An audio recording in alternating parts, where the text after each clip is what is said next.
Please welcome Ashraf Nakiuddin Shamsuri, who's at the back with me. So let's give him a round of applause. Your Highnesses, distinguished guests, ladies and gentlemen, we will commence the session with our first member of the government, opening government. So,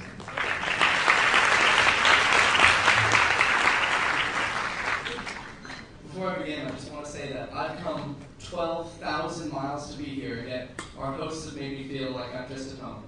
And so I have to thank you all.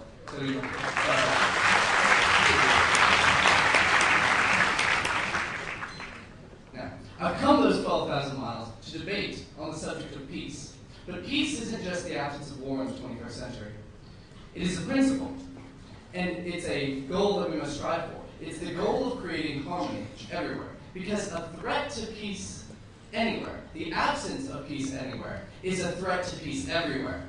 And it's on this principle that we take a stand. There is not peace around the Horn of Africa when Somali pirates are raiding there. And so this is why we propose that the international community step in and take military action against the Somali pirates. So what are we going to do?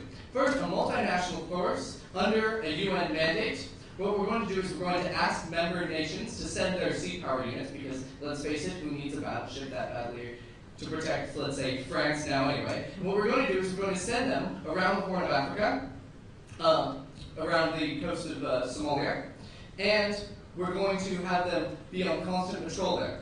And what this is going to do is it's going to allow ships that are threatened by the pirates to call for help. And moreover, it's going to be, in general, be a deterrent, because they're going to be able to take action against armed units that refuse to identify themselves. Yes? So Somali fishing boats look a lot like, pirate boats look a lot like fishing boats because they are. Are you worried about collateral damage? Well, we think that this is the thing, is that because it's under the UN mandate, it's something of a don't shoot until shot at. We believe this is a principle that fishing boats don't tend to shoot at other ships, but pirates do. So we think it's a pretty bright line of when the ships would be able to shoot back. And so, we think that this is also a global problem, because this is international waters, and this is the place where states alone don't have the power to enforce. It's only all of us working together. And because, as I'm going to show, first, that this hurts the international economy. Two, this is a question of international human rights, and as my partner is going to tell you, this is a question of securing some stability in Somalia. That this is a global issue, because when these pirates threaten the economy of the entire world, on what other subject does France and Iran agree on anything? On what other subject do we have a mutual interest? And it's the more intersecting interest that we have that keeps peace around the world. So, these pirates are really the result of the governmental state of Somalia. And historically, they were the corsairs who were capturing Europeans and selling them in slavery, even into the 19th century. And we see this continuing today. First of all, this hurts international trade. The area around the Horn of Africa, especially the Suez Canal, is a main gateway for shipping oil all over the world. So when, for instance, the Somali pirates recently seized $100 million worth of oil by capturing a ship carrying it, it was oil that was destined for Japan. When these straits are not secure, it will be Japan that has to pay more, and it will be Japanese that freeze in the winter. So we see that it's not just a question of what happens around Somalia, but a question of what happens to us around the entire world. Moreover, this is a question of tourism. For instance, tourism is an important part of the world economy, especially in the developing world, places like Maldives. And the way that, say, French people get to Maldives on their cruise ship is by going through these waters. And this is why Somali pirates have taken the initiative and have hijacked French cruise ships in the past. And we believe that at the point where tourists in France are no longer able to get to Maldives to spend their money there, it is Maldives that suffers. Yes. Ma'am. Sir, these pirates are armed with machine guns and rocket-propelled grenades. How confident are you that the UN can take them? Well, we believe that whereas these ships that are going to be sent, whereas you've already said that they're basically fishing boats with machine guns, whereas we have the donated frigates of the biggest and best militaries in the world, yeah, We think we can take them. So moving on to the question so I've shown you how this affects energy and how this affects tourism, and how it will not just be the area around Africa that's hurt, but the entire world that is hurt if this area is not secured economically. So I'm going to move on to how this relates to other issues of human rights that in the 21st century I believe are important that we should not stand for. The first of these is sex slave trafficking. Whereas, go for it. Sir, the United Nations cannot even mobilize a peacekeeping force. Are you honestly expecting us to think that they will mobilize the huge ships that you're saying in this instance, when otherwise you would treat the bandits as regular criminals if not for the amount of money involved? Well, hold on. We can't send a peacekeeping force. We've sent lots of peacekeeping forces. We've sent peacekeeping forces to East Timor. We've had peacekeeping forces to Haiti. We've seen peacekeeping forces to Burundi. And we believe that we've done this in the past, we can do it again. Moreover, we believe that whereas we're not asking for troops, we're asking for sea power units, which are not in demand by any military right now, we believe that they will be able to send them, especially when the UN pays for them, as is the protocol for arming a peacekeeping force in the first place, if you didn't already know. So, moving on to how this relates to sex slave trafficking.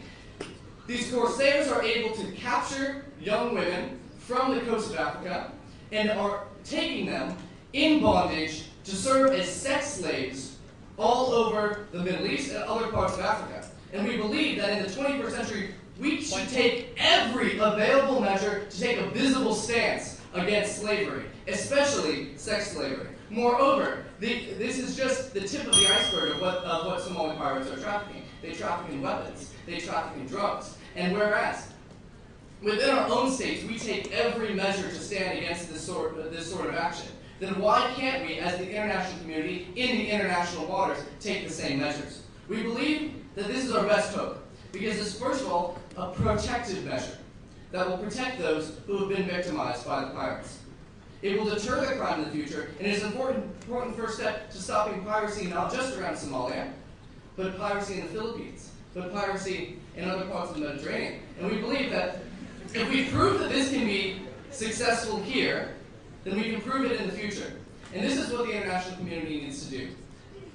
At a juncture where we can get together and say we have a common goal here and a common ground to protect each other and to protect our interests and to protect people, whether they be like us or not, then we believe that this is the mandate in the spirit of peace to take military action and to secure peace in this area and to secure peace, therefore, in the world. Thank you.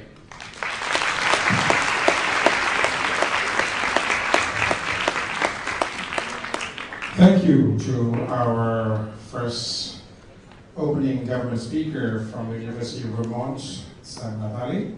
And ladies and gentlemen, we go on to the opening member of the opening opposition from the University of Ateneo de Manila, Republic of the Philippines.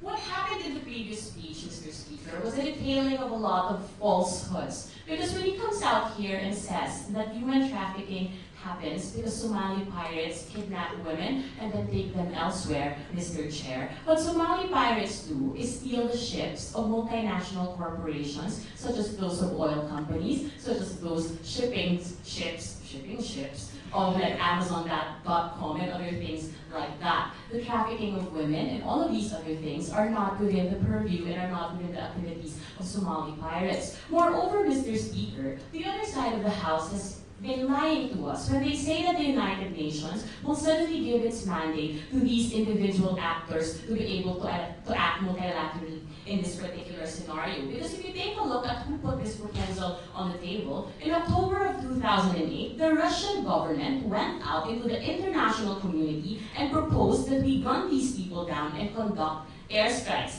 This is the actor in the real world, and this is the actor that this debate is supposed to be about. Because it's not about telling us that a UN mandate will exist. No, thank you. Because it's simply not going to happen.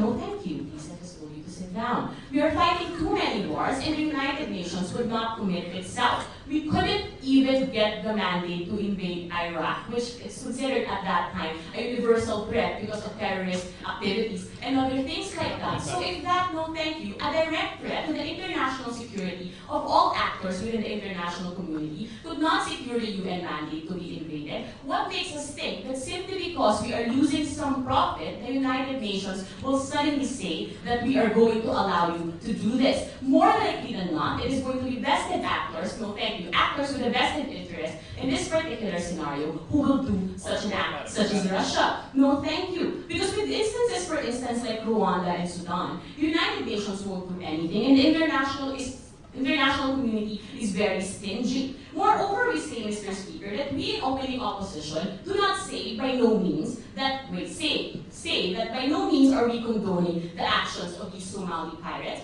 but we are not willing to stand by as we use knee-jerk, rash, and incommensurate actions to solve a problem of lower profits for MNCs. No, thank you. Because if you take a look at how Russia will conduct their operations, not just because it is Russia that will act in this particular debate, but precisely because of the orientation of how military operations often operate and how it is perceived on the ground. It will provide you case studies, for instance, of bandits like the Abu Sayyaf who have been hunted down despite the fact that they weren't terrorists and were simply kidnappers, Mr. Speaker. No, thank you. We say, Mr. Chair, that at the end of the day, this is a response that is not going to work and not going to help us. What are we in opening opposition defending? We are defending 5 simple things. Number 1, we are going to stick with current plans to divert shipping routes temporarily to avoid pirates. Number 2, we will allow, no thank you, private companies that own those shipping tankers to work out an arrangement should they choose to pay ransom. But more importantly, Mr. Speaker, we will also work out a method to secure the release of their goods. Number 4, we will continue to try to capture these pirates,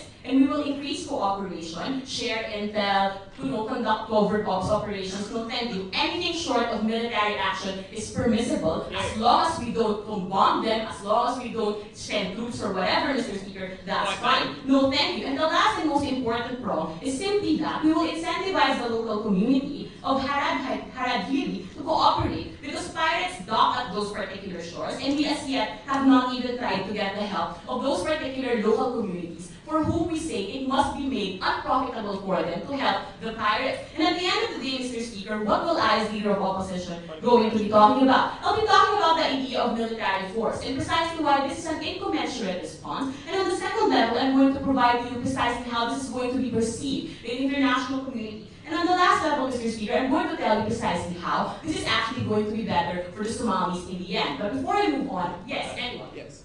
So, Madam, we're saying that the UN should take this action. You saying that the UN hasn't yet or doesn't want to has little bearing on this debate. If they already did and already want to, why would we be having this debate?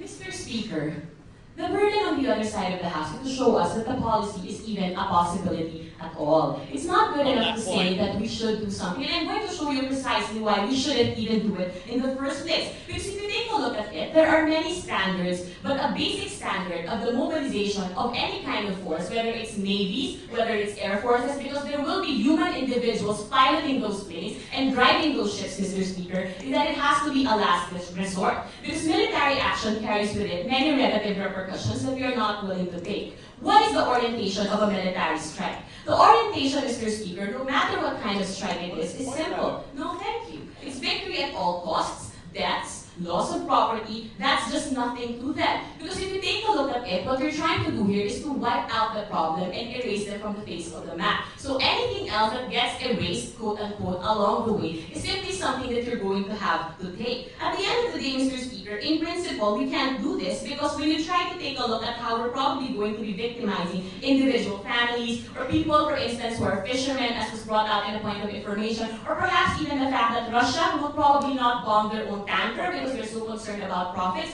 and will probably attack the local population. Mr. Speaker, these are things that we cannot tolerate because the blood of these people will be on our hands. And in principle, we can't do this. Why? Because why exactly did this problem come up in the first place? This problem came up, Mr. Speaker, because of the international community's inability to respond to the problem. When Somalia went and became a failed state, what happened, Mr. Speaker, was that the international community stood by and allowed these people to rot and left them there to languish. What made it profitable for these individuals to commit piracy and commit such crimes is precisely the inaction of the international community. So basically, Mr. Speaker, we are trying to blame them for a problem that we allowed them to have and other things like that. We say it's unacceptable. If you take a look at case studies of responding militarily to bandits, for instance, Mr. Speaker, in the Philippines, there was a bandit group called the Abu Sayyaf. And at the end of the day, what the Philippine government did was brand them as terrorists, even though they weren't, and we conducted military action. What happened, Mr. Speaker? This was seen simply as an act of state excess, and this was seen simply, Mr. Speaker, as an act of the state acting against local populations. So instead of the local population cooperating with the state, and instead of the local population cooperating with the rest of the international community, they simply saw state actors as an enemy. And we say, Mr. Speaker, that that's unacceptable. Because at least with our counter proposal, you're making it unprofitable for people to be part of this particular piracy regime. Because at the end of the day, if you incentivize them and you show them that there are benefits, that development can happen, then they will not need or feel the need to actually participate. At the end of the day, Mr. Speaker, it's not just a matter of us having to do something. It's a matter of us doing the right thing. Thank you.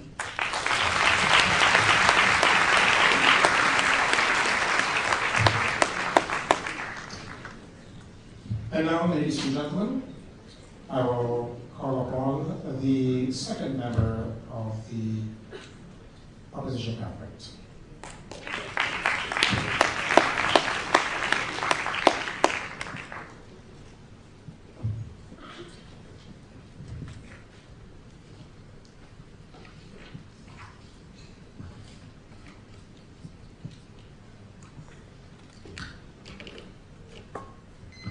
Good evening, ladies and gentlemen. Here's what I'm going to do for you here today. I'm going to begin by refuting all of the things said by the last speaker, and then I'm going to go on to make my new point in this debate, which is that by ending, or hoping to end, taking active action to end Somali pirating, that we can actually help stabilize Somalia as a country by decreasing the power of warlords who get their finances from the ransoms paid from these pirating. So, what am I going to do first? Refuting what she just said. She stood up here and she claimed that she was going to give us 5 reasons, and she didn't really do that. And she also merely speciously made a lot of assertions and a lot of claims, which I don't think really got fleshed out. So, in light of her inability to really flesh out and give deeper analysis, I will provide that analysis for you and show why her points prove why we must take military action against Somali pirates.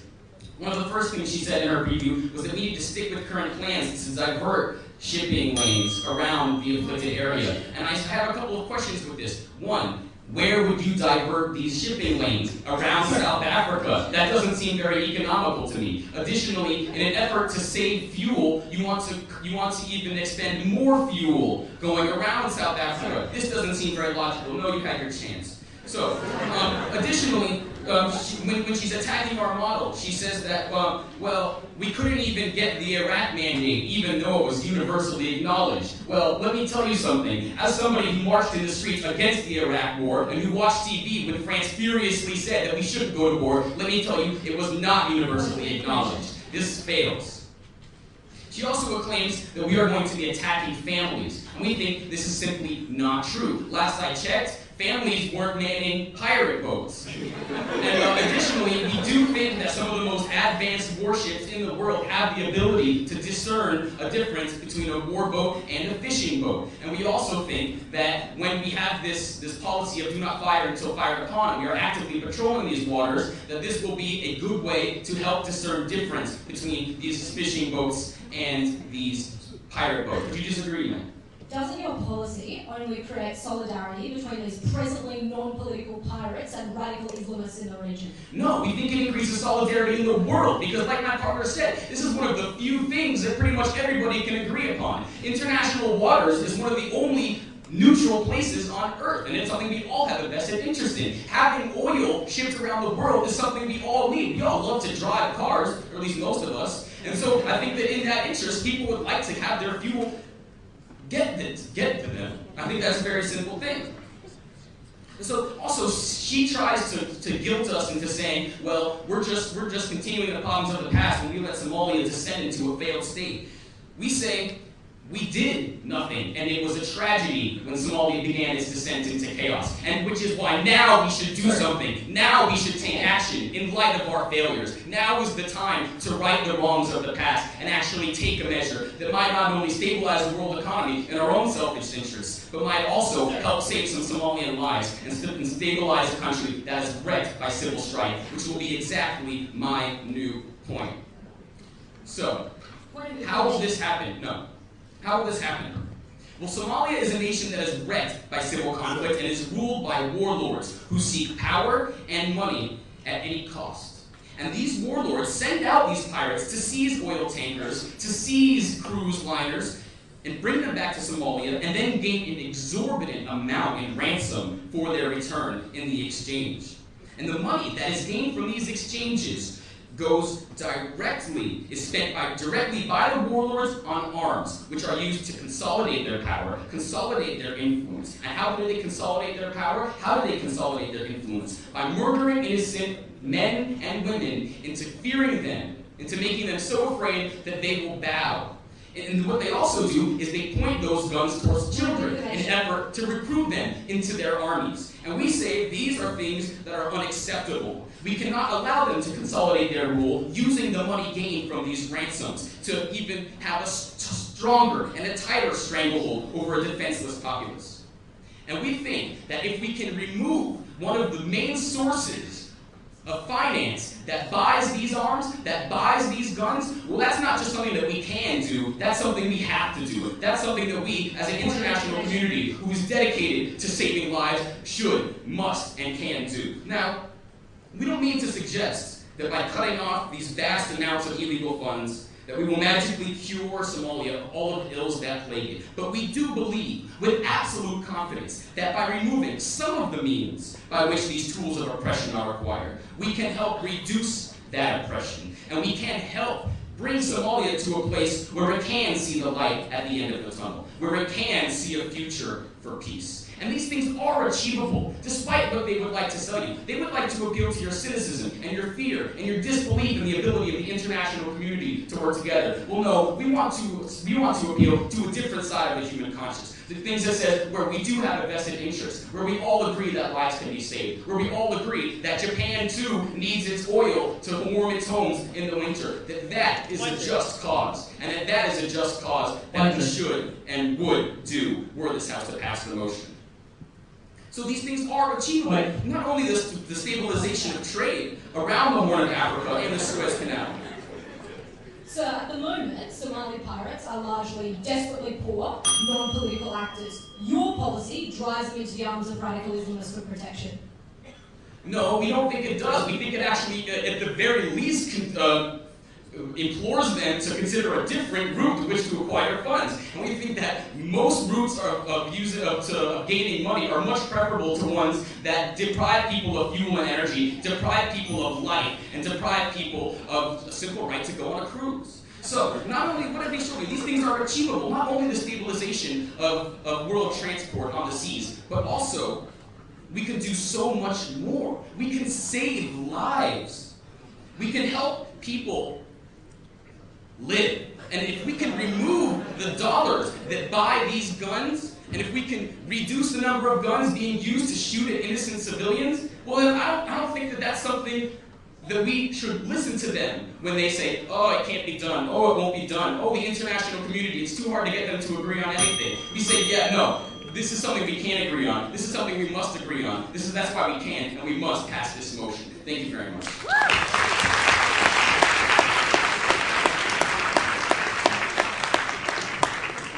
Thank you, Lucas Forrest, University of Vermont. And now, ladies and gentlemen, I call upon the second member of the opening opposition, Michael Biscocho.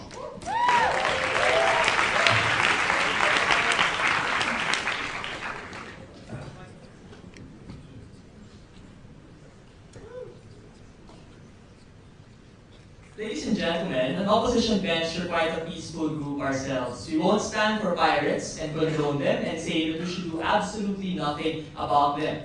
But the debate and the motion today is much more sophisticated than just the question of should we do something or shouldn't we. The debate is, should we take on military action that in the past has been shown to be in the level of excesses, of overkill, especially when done by the West, that has vested partisan interest in the results that they want to have. That's why the two arguments that I have from this side of the House will be thus. First, I'll talk about the principle. When are we, as the international community, allowed to use force? Who are the actors who will act in this particular policy, and why will that type of policy affect the fundamental beliefs that we have for the rights of individuals? And the second, I'll talk about the pragmatic, and how their policy in the long term will only create more threats through the creation of formal organizations, through the radicalization of groups, and through the escalation of violence. Before that, allow me to address on two levels their arguments. The first is on this continuing shared assertion that it will be a judicious use of force, the United Nations is there.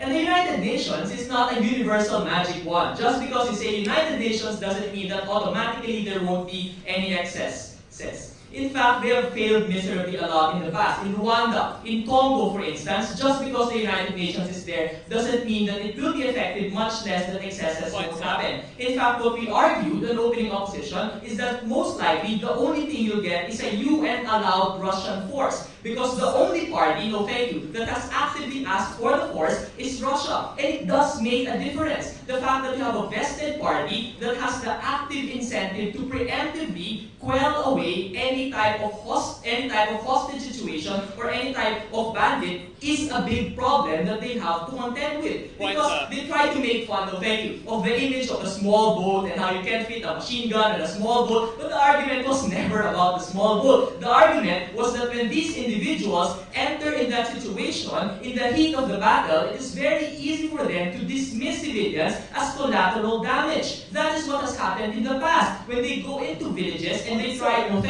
they try to use the same method in Iraq and Afghanistan of spraying and praying that you hit pirates, that's a problem. That's more likely. That is something that they have to contend with, that possibility. No, thank you. The second level of rebuttal is with regard to the argument coming from the second speaker that we will only strengthen warlords, and supposedly that's bad. First, we say that, again, the debate is about the method that we're going to use. Because in opening opposition, we aren't blind to the existence of the problem. That's why we say that corporations have to be more responsible. If you have routes that can be diverted and it will cost you a couple of $1,000s, we think that's something that they can use as a trade-off. If they have to put more defense forces, if we have to strengthen Somali local courts, no thank you. Those are things that we are willing to invest in unilaterally, supposedly, as the United Nations. But we aren't willing to stand for any use of force from this side of the House. When they're saying that warlords are sending out people to get money, we think that what they're only going to do with their side of the House, assuming that warlords are all bad, is to only create more sympathy for the warlords, only create a stronger incentive for warlords to crack down on their peoples, on the people in the villages, precisely because now there is a threat to their income supply, and they're not the ones who will suffer. The people who will suffer are the individuals who are sent out to get the ships to begin with. Allow me to move on, to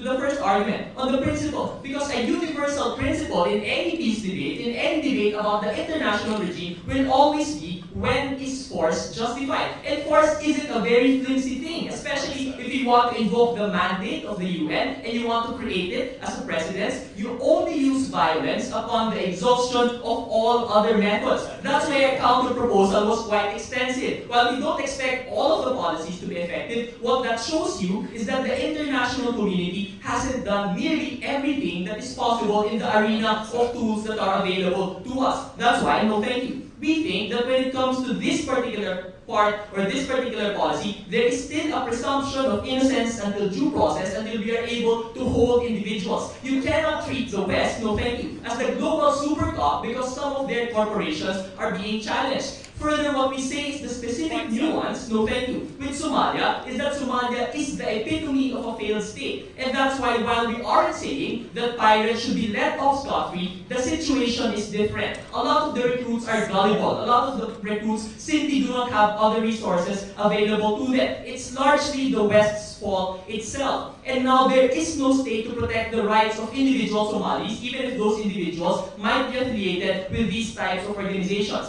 Such that what we say, no thank you, is more likely to happen is military action as an invitation to more violence, especially if you have an actor like Russia that has done this type of policy in Chechnya, where civilians are treated as collateral damages. It happens when you hit on the boats, it happens when you hit on the villages. That is something that we will not stand for, and that is something that we cannot accept. Before I go on, yes. Okay, regarding the UN, yeah, they're really bad at dealing with genocides like Rwanda, but whereas they've been roundly successful in curbing banditry in places like Haiti and Burundi, doesn't it stand to reason that they would be successful in this situation as well? Yeah, they have been successful in some instances when they did not use force, when they look at the other alternatives on the table available to them. We are reacting in a knee-jerk response because of the power of oil, because of the power associated with this resource, and that's why we don't think that the UN should be carried away with that. The second argument is on the pragmatic, because we think that they're only making the situation worse. Right now, even if you have warlords, a lot of the pirate efforts, and it is a pirate effort across different small organizations, you will only incentivize them to band together to form formal organizations with supports among each other, precisely because now you have a common enemy, and you want to be able to protect that fortress even more, and you want to be able to use even more violence against them. The other problem that we create with their policy is that you have a higher tendency to radicalize individuals. It is already difficult to be able to combat against individuals who have monetary incentives. What they're doing is the possibility of a victim narrative for these individuals across the board, for Somali citizens, for Somali individuals who might feel affiliated with the cause of being able to bring in benefits for the citizens there. The context of the society in Somalia is one that is very fertile for this victim narrative, and you have recruiters for terrorist organizations near the borders, and that is something that we cannot afford. If you want to be able to address threats, you do not want to create reasons for them to increase the threat even more. That is an escalation of violence. That is something that we will not stand for. At the end of the day, the debate isn't about doing something versus doing nothing. It is about what we do. Do we use violence? Simply the answer is no. Thank you.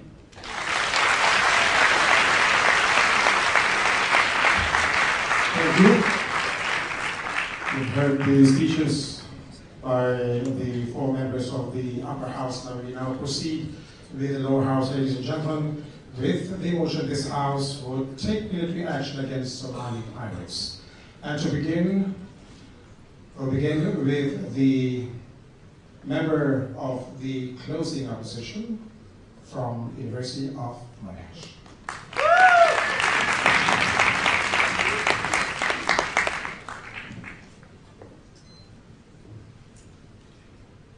Your Royal Highness, ladies and gentlemen, finally a chance to speak.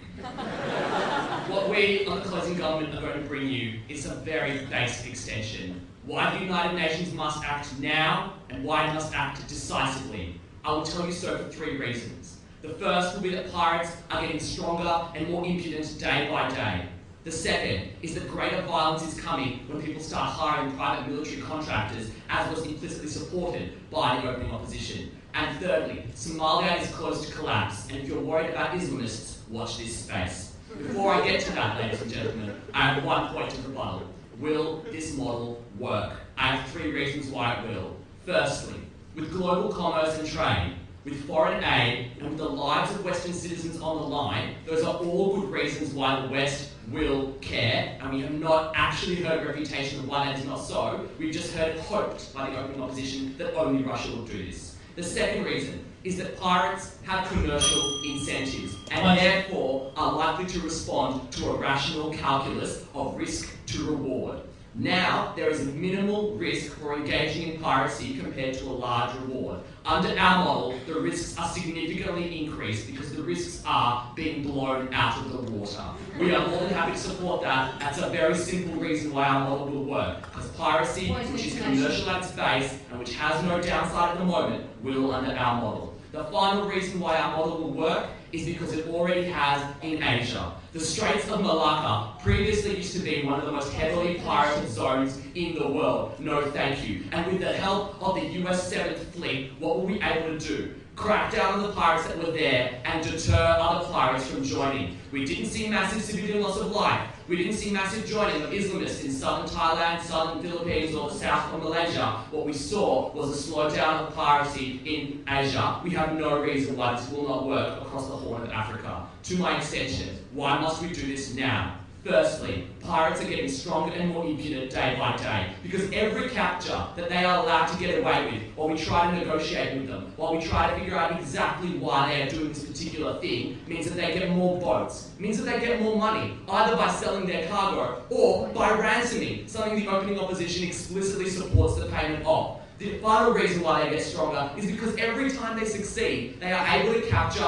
recruits. We need to stop them succeeding so they don't get as strong. In particular, we have noticed a dangerous and worrying trend of piracy off the coast of Somalia. It's been increasing and it's been getting worse. The capture of the Sirius Star was not so worrying because it was an oil tanker as much as it was because it was 250 miles off the coast and in deep water. Pirates have never historically had that capacity, which by the way, only a navy has, which is why we're using a navy. But importantly, we need to stop them before they develop their capacity to go even further afield and use even harsher means. What does that mean? It means that if we wait longer, it gets much, much harder to deal with pirates because they get more guns, they get more recruits, and they get more capability, like deep water capability. That's why we need to act now with the overwhelming force of the world's fleets. My second point is that greater violence is coming. But first, Julia. What do you think Somali pirates will do instead?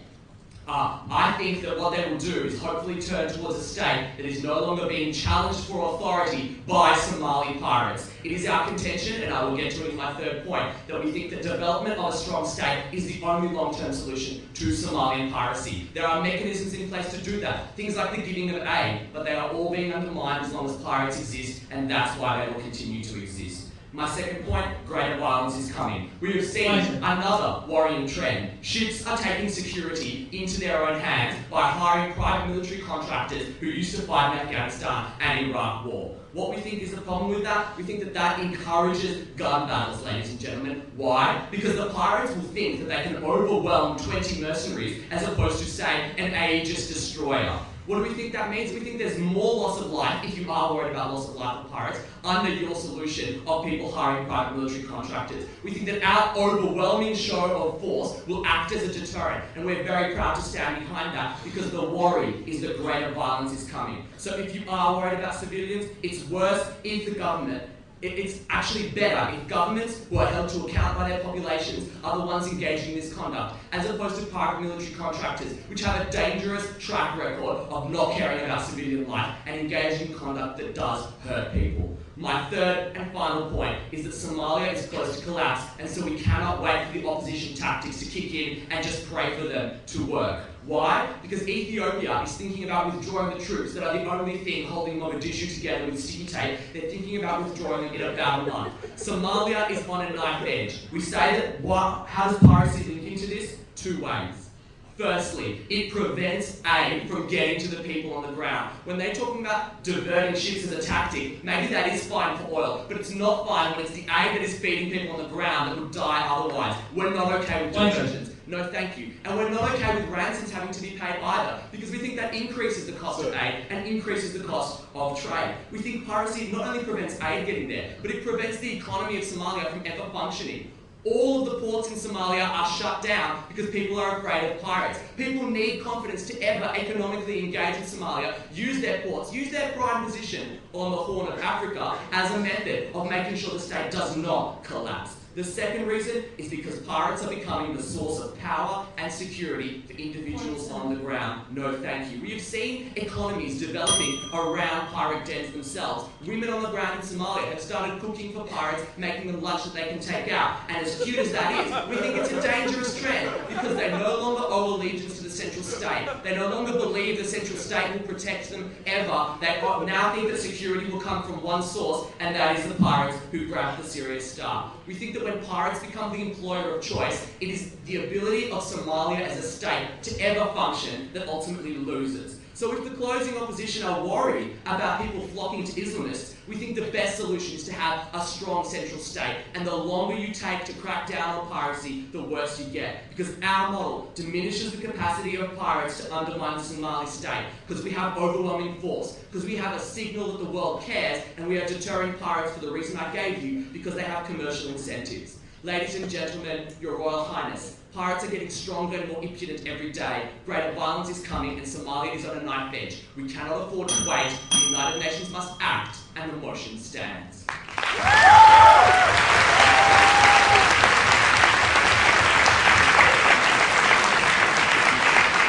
Thank you. Well, first member of the closing government, which is Amit Golder from University of Monash. Now we continue with the University of Sydney, with the first member of the closing opposition. Let's take this now.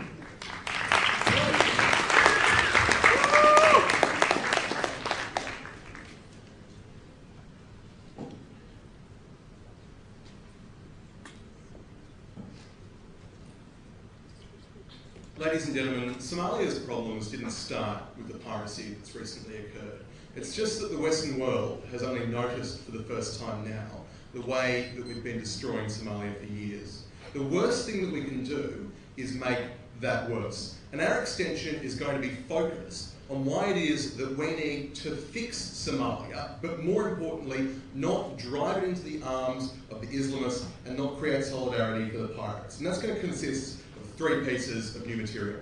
First off, this model creates solidarity between non-political pirates and Islamists who now have a reason to take on the high-value Western targets that we're putting into the area.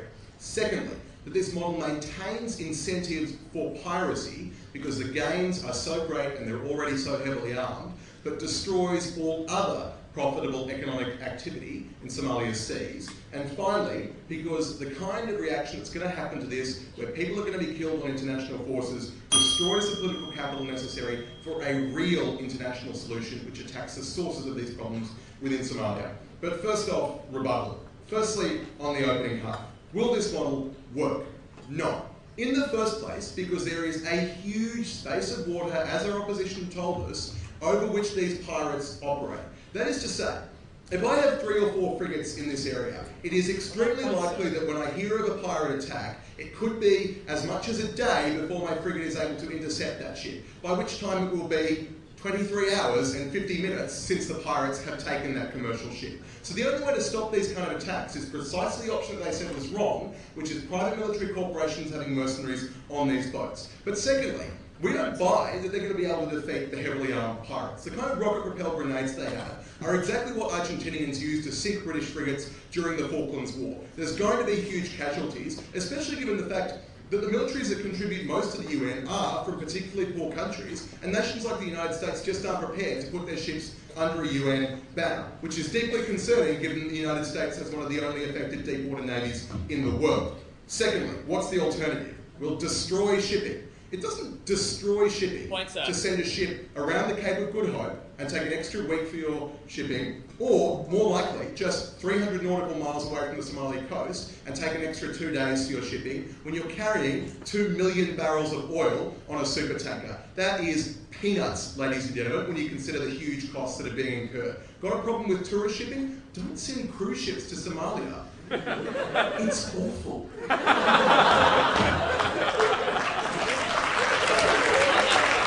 And the idea that because this worked in Malaysia, it'll work in Somalia is absurd. Malaysia's not a failed state. It is really rather nice. So, amidst extension, we heard pirates are getting stronger.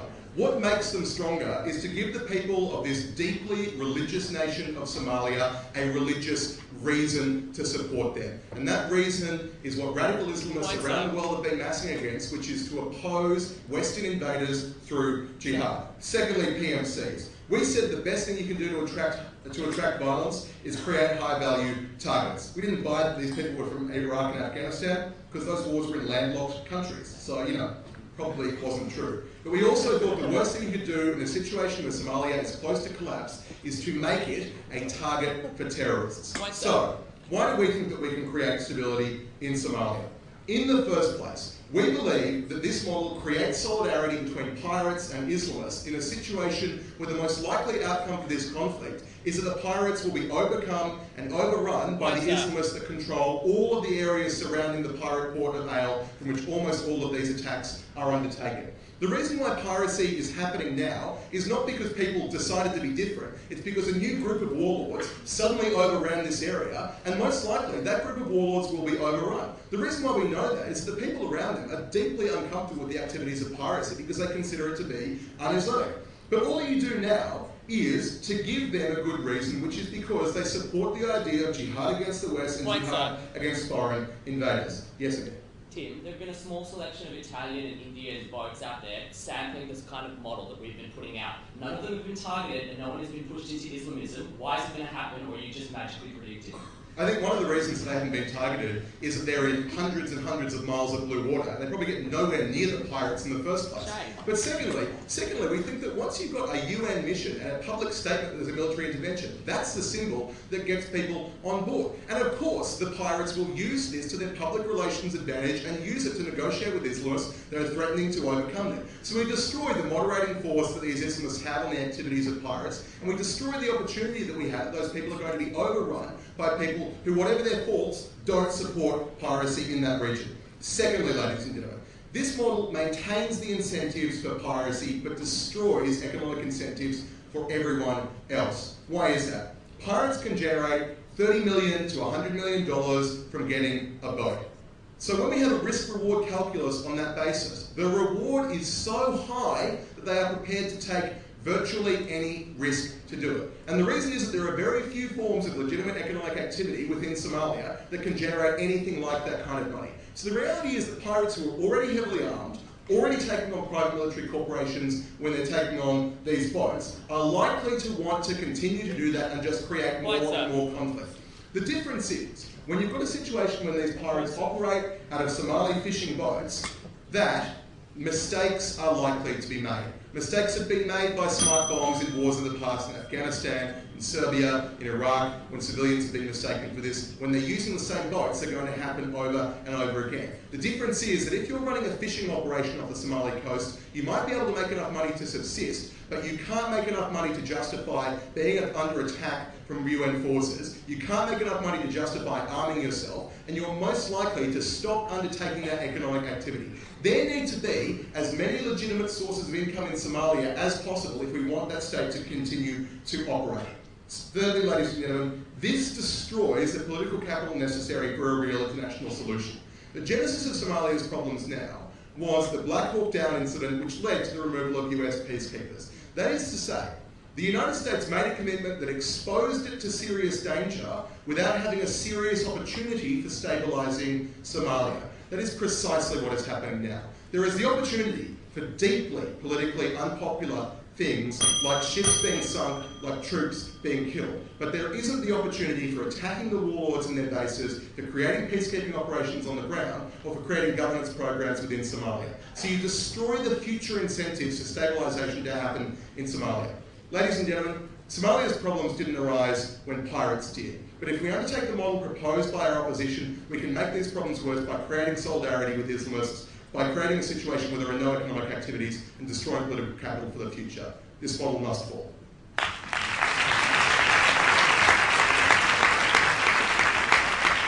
Thank you, Tim Mooney. And now, ladies and gentlemen, call to the floor the second member of the closing government.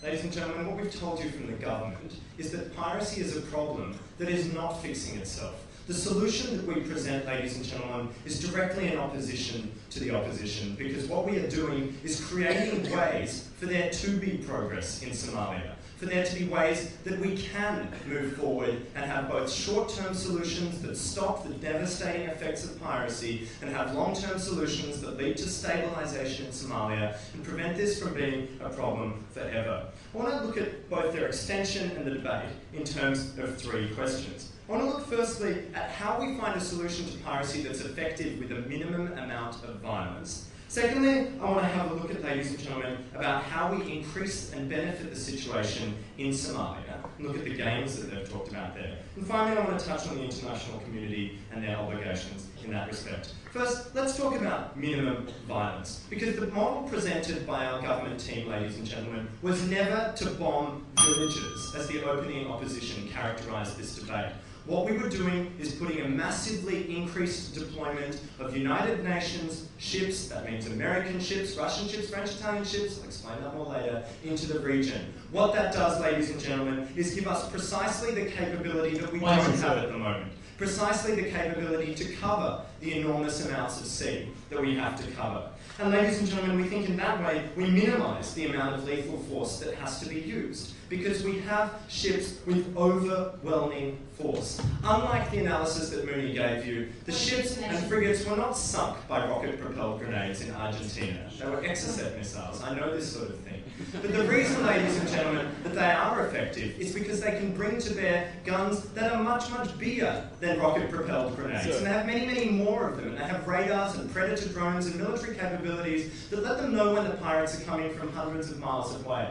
That's, ladies and gentlemen, why these are overwhelming targets. And that responds to the first part of their extension. We'll just be creating high-value targets for Al-Qaeda and the militants. Ladies and gentlemen, these would be high-value targets if there was some way that they could effectively target them.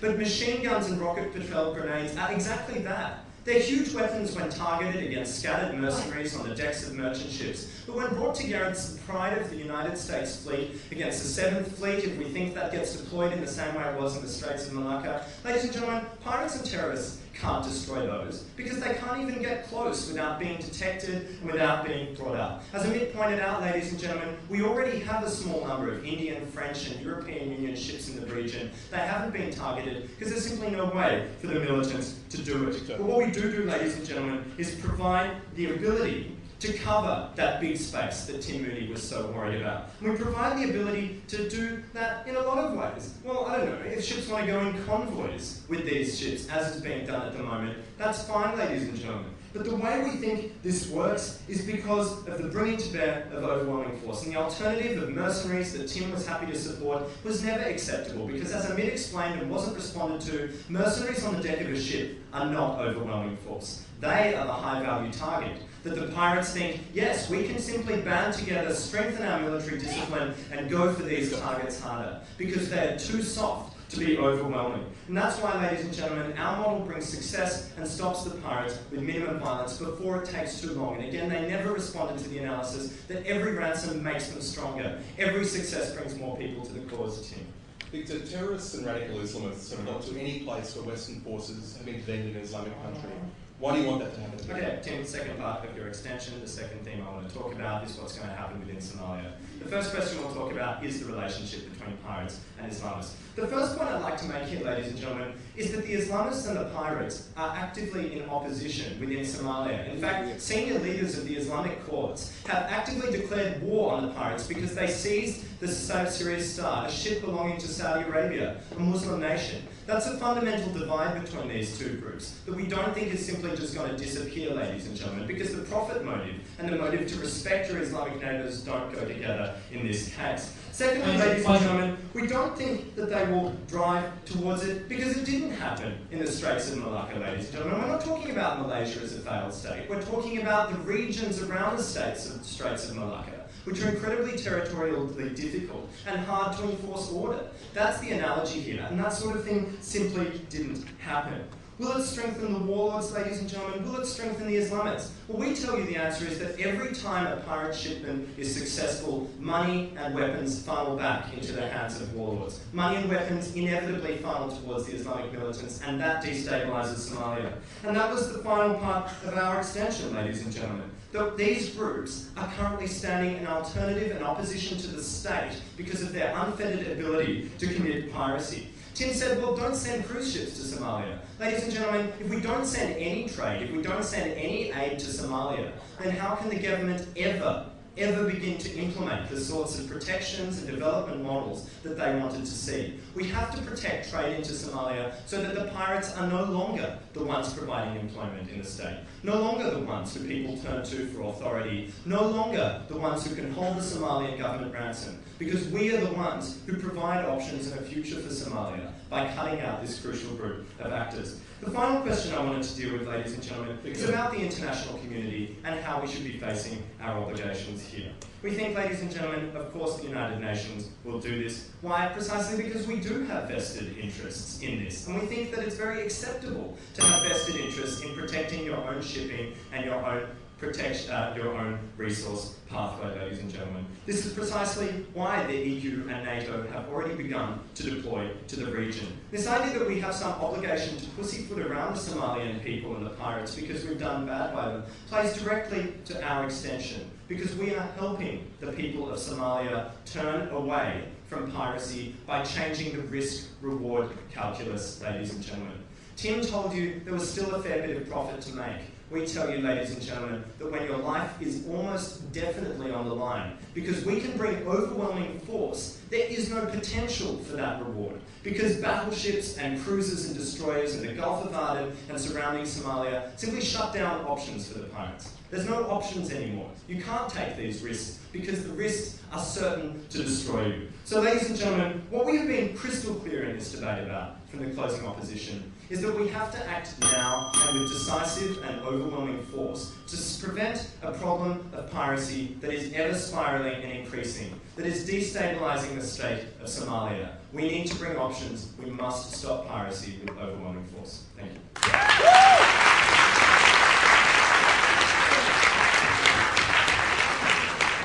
Thank you, Victor Finkel from University of Monash. And now, last but not least, may I call upon the second member of the closing opposition from the University of Sydney to the floor.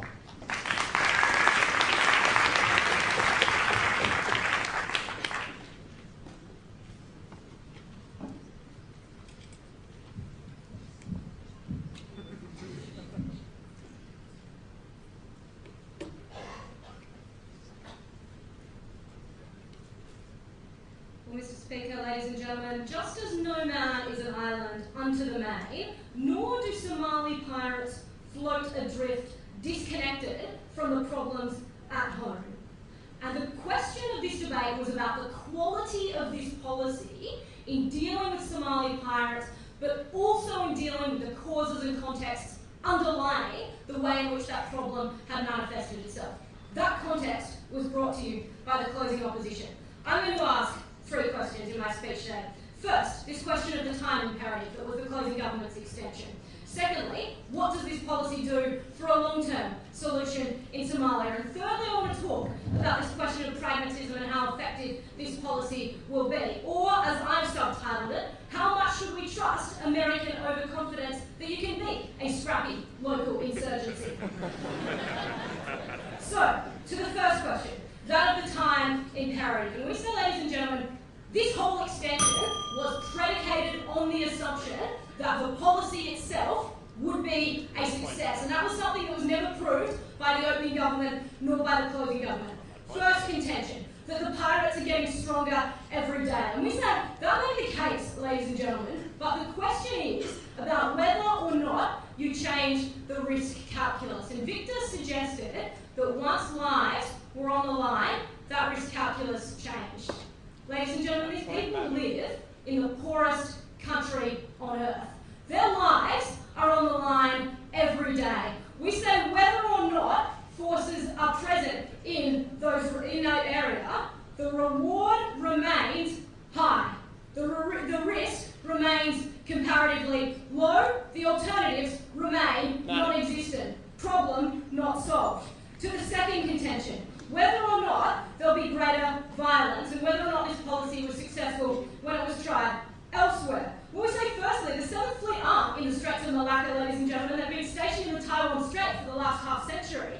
But moreover, that the Strait of Malacca is bordered by countries like Malaysia, Indonesia, and Singapore. Those are not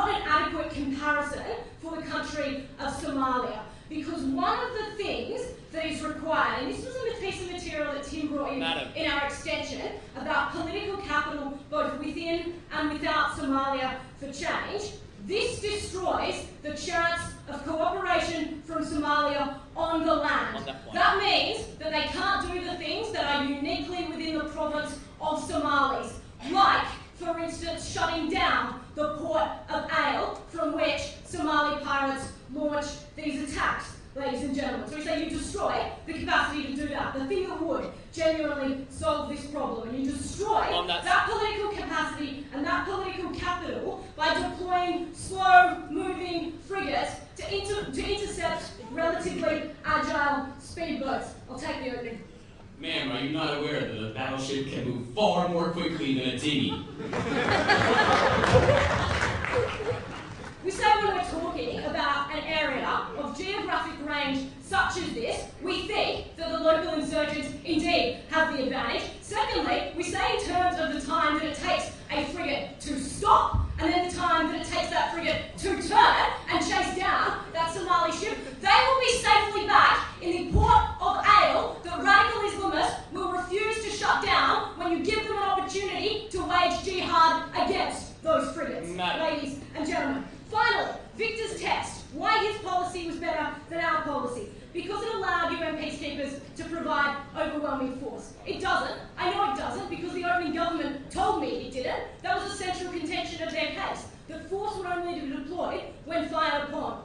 That means that the risk calculus that contended by the closing government doesn't exist. We say they'll take the gamble, perhaps drift peacefully past those frigates, ladies and gentlemen.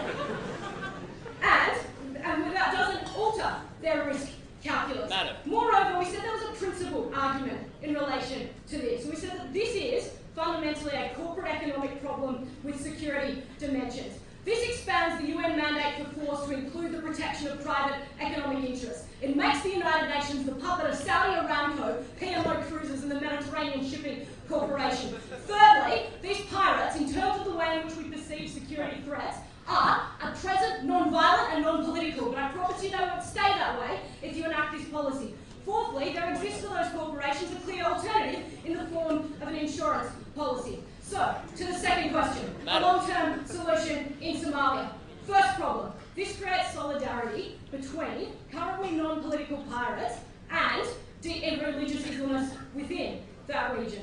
We say that this gives deeply religious people who at present oppose piracy within their region, who are uncomfortable with it, a reason to favour jihad. And yes, you contended in your point of information, this material that was so compelling and true that it came out not in your extension but in a point of information afterwards, that this policy was being sampled, ladies and gentlemen. And we say, as Tim rightly pointed out, that the reason that's likely to be the case proves that your policy doesn't work, that we think that those troops are getting nowhere near these pirate ships. But moreover, we say an overt and explicit declaration by the United Nations that we are waging war on the territory of Somalia will have a different impact, ladies and gentlemen. Secondly, because we said this maintains incentives for piracy. And I asked in a point of information, what else might pirates do? In Somalia, the answer is that there is no alternative.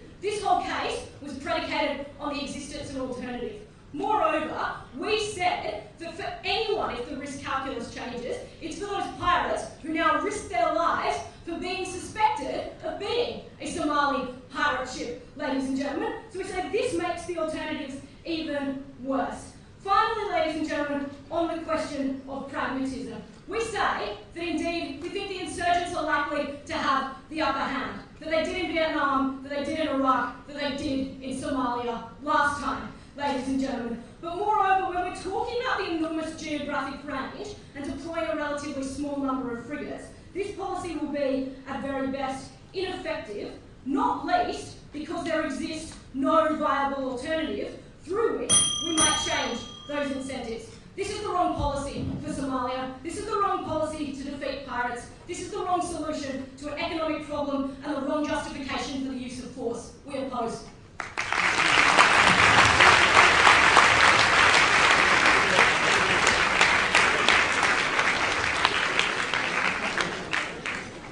Thank you to our final speaker, Julia Featherstone from the University of Sydney.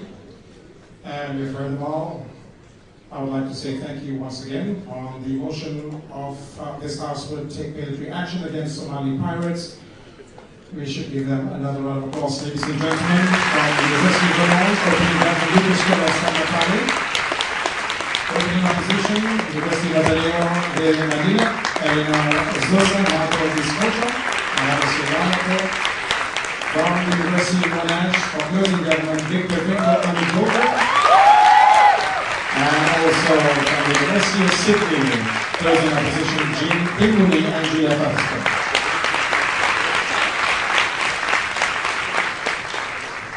We may shake hands now. Very, very outspoken people, ladies and gentlemen. I'm sure you've all learned something all about Somalia, all you need about Somalia, and if you're to ask. An answer for everything. So, ladies and gentlemen, while the adjudicators take their special tabulation of the scores, we'd like to say thank you to all of you. I invite to invite their Royal Highnesses to proceed to the waiting room for some refreshments. And for those of you who just do not want to go at the foyer, because you have to be back here in about 30 to 35 minutes, latest 40 minutes, we would like you to just sit back and relax. We have two special videos to present to you from the by courtesy of Tourism Malaysia, ladies and gentlemen. For those of you who do not get a chance to visit our country, we have two videos, one on Malaysia, truly Asia, and the other one is on Malaysia, North East Africa. So, ladies